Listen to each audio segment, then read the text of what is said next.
Again, I take in my surroundings. A cube of metal-painted oily gray, with a brushed steel toilet and sink occupying one corner and a narrow bunk opposite. A stout metal door with an inset plexiglass slab, duct-tape blind from the outside. It's like Beckett, but worse. No sun shines on the nothing new. I can't see out, but I'm pretty sure they can see in, since they keep the lights on, poisoning my sleep. They're watching me, and listening too, no doubt. I look around for beady camera lenses no bigger than an insect's eye. And then, the rap of a metal baton on the door, a call of "Clear the hatch!" and my interrogator slips in, lifting a folding chair over the threshold. He's out of hazmat, as are the rest of them. Looks like they're satisfied that their cure works as well as ours. "More?" I say. "Just a few questions," he says. It's what he always says. Is there something I don't know that I know? The voice that always drones away inside my head, sometimes like a pesky little brother, and sometimes like a strict parent, and sometimes like someone I think of as myself, recites a sort of ditty with the insinuating logic of a kid's nonsense verse. There are known knowns. These are things we know that we know. There are known unknowns. That is to say, there are things that we know we don't know.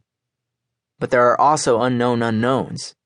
There are things we don't know we don't know. What do you mean by that? Says the interrogator. I didn't realize I had spoken the thought. Why haven't we landed? You know there are people dying, right?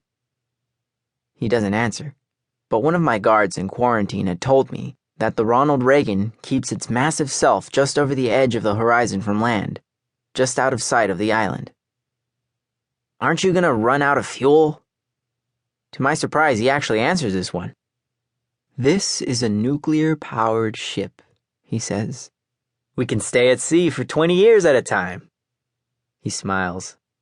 I realize it's his pride in the ship that made him talk. Maybe with America gone, it's all he has to call home. I try another. Are we the only ones left? Are you the only adults who don't have the sickness? My guess is that the carrier is a little floating city-state in a sea of death. Or maybe there are other ships at sea, a water-bound quarantine that's protected them from the sickness. Beyond that, how could the adults have survived?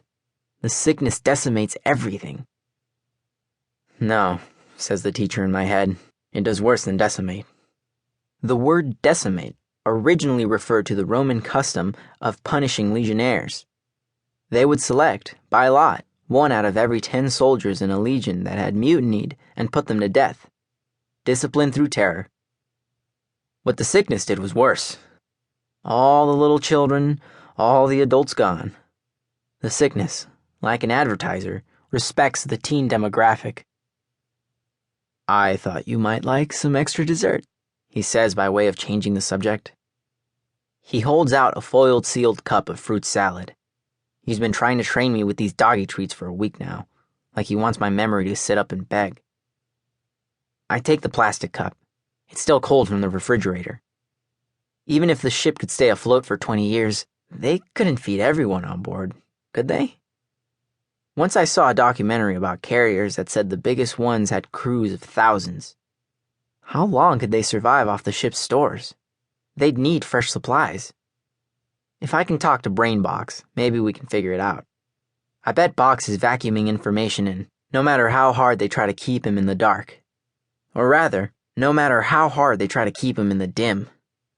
Like the low fluorescent light, the interrogators feed the mind a numbing trickle of illumination, enough for it to think that there's nothing more to know.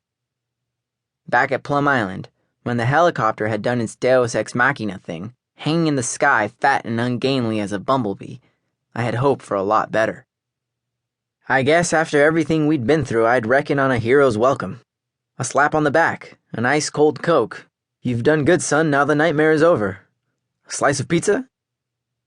Instead, questions, like a shitty episode of Law & Order on permanent replay. Why did you fire on the helicopter? I said, we didn't fire.